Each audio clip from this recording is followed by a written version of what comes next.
Bangkitnya China sebagai pembangkit tenaga angin terbesar dunia. Nama saya Ricky Suwarno, berdiri di atas pundak dua superpower, Amerika Serikat China, melihat masa depan Indonesia. Studi mengungkapkan China memimpin peningkatan terbesar di dunia dalam kapasitas tenaga angin. Karena China telah membangun pembangkit listrik tenaga angin berkapasitas 100 gigawatt di tahun 2020, yang setara memberi daya kepada 3 kali lipat jumlah rumah di Inggris. Presiden China Xi Jinping juga telah mengejutkan delegasi PBB pada tahun 2020, mengumumkan sebagai negara berpredikat ekonomi dengan pertumbuhan tercepat di dunia, memastikan emisinya akan meningkat dalam 5 tahun ke depan dan dipastikan tidak ada lagi emisi atau 0% gas karbon pada tahun 2060. Pada akhir Juni lalu, statistik industri listrik China menunjukkan total kapasitas pembangkit listrik sekitar 2,44 miliar kilowatt, meningkat 8,1% dari tahun ke tahun. Di antaranya tenaga panas menyumbang proporsi terbesar, sekitar 53%, diikuti oleh tenaga air sebesar 16%, lalu tenaga surya dan tenaga angin masing-masing menyumbang 14%, dan akhirnya tenaga nuklir sekitar 2,3%. Artinya kapasitas terpasang pembangkit listrik energi bersih telah menyumbang hampir setengah dari total kapasitas terpasang China. Tampaknya kapasitas terpasang yang tumbuh paling cepat di paruh pertama tahun ini adalah tenaga surya, dengan peningkatan tahun ke tahun sebesar 25,8%. Diikuti tenaga angin dengan peningkatan tahun ke tahun sebesar 17,2%. Dalam hal investasi pembangkit listrik tenaga surya pada semester pertama tahun ini mencapai 63,1 miliar yuan, meningkat 283% dari tahun ke tahun. Urutan kedua adalah tenaga angin dengan skala investasi 56,7 miliar yuan. Dalam hal pembangkit listrik, energi bersih, energi surya mendapatkan sorotan terbesar dan telah menerima investasi paling banyak. Sebagai perbandingan, tenaga angin tampaknya telah menjadi aktor pemeran pria nomor 2, selalu berada di belakang energi matahari. Padahal, kapasitas terpasang tenaga angin dan tenaga surya serupa, masing-masing menyumbang 14% dari total kapasitas, sehingga mereka disebut bintang Gemini energi baru. Dari sudut pandang teknis, teknologi fotovoltaik China saat ini berada di posisi terdepan di dunia.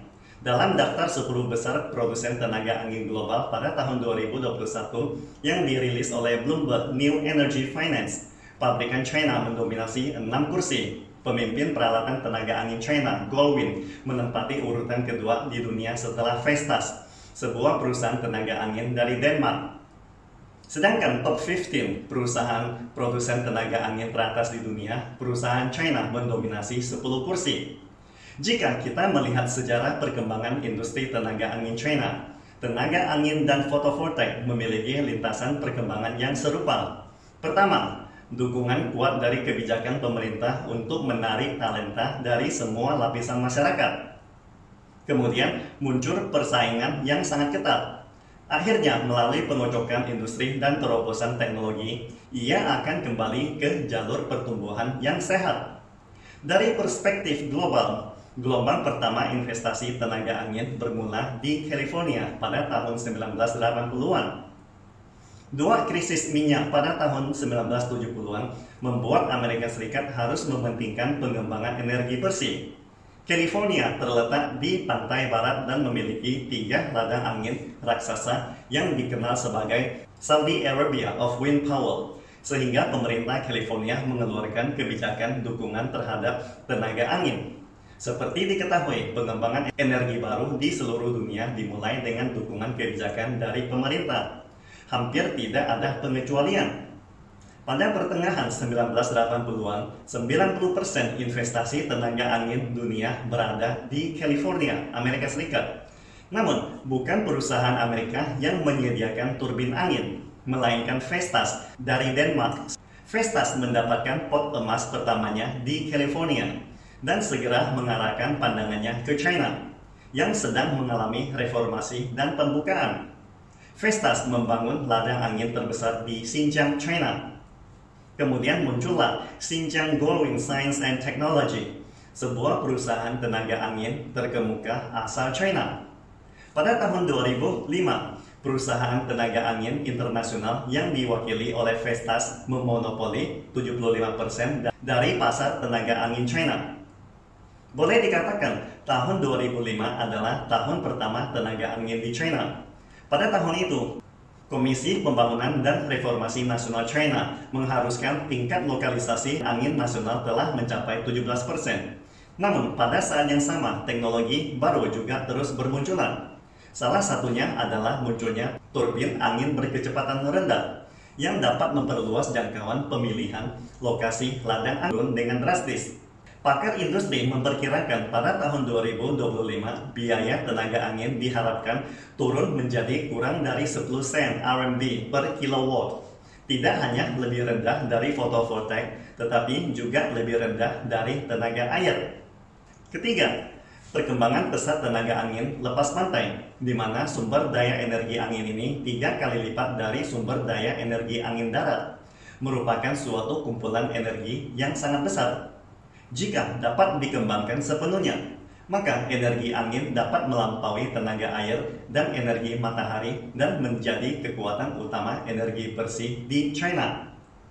Keempat, pesatnya perkembangan teknologi penyimpanan energi semakin memperlancar puncak dan palung pembangkit listrik tenaga angin, serta menghilangkan hambatan energi angin untuk menjadi sumber energi utama. Kesimpulannya, proses pengembangan industri tenaga angin China memenuhi hukum Gardner-Hyde Cycle.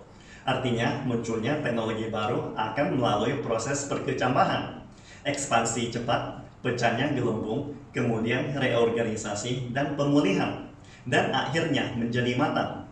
Jika ada yang tidak memahami hukum perkembangan teknologi, akan mudah melebih-lebihkan teknologi baru dalam jangka pendek dan meremehkan dampak teknologi dalam jangka panjang. Dengan kata lain, kita selalu melebih-lebihkan apa yang bisa kita lakukan dalam 1 tahun, tetapi meremehkan apa yang bisa kita lakukan dalam 10 tahun. Pastikan Anda subscribe dan follow akun ini supaya senantiasa mendapatkan info terbaru tentang teknologi terkini AI berkaitan. Salam Indonesia Maju!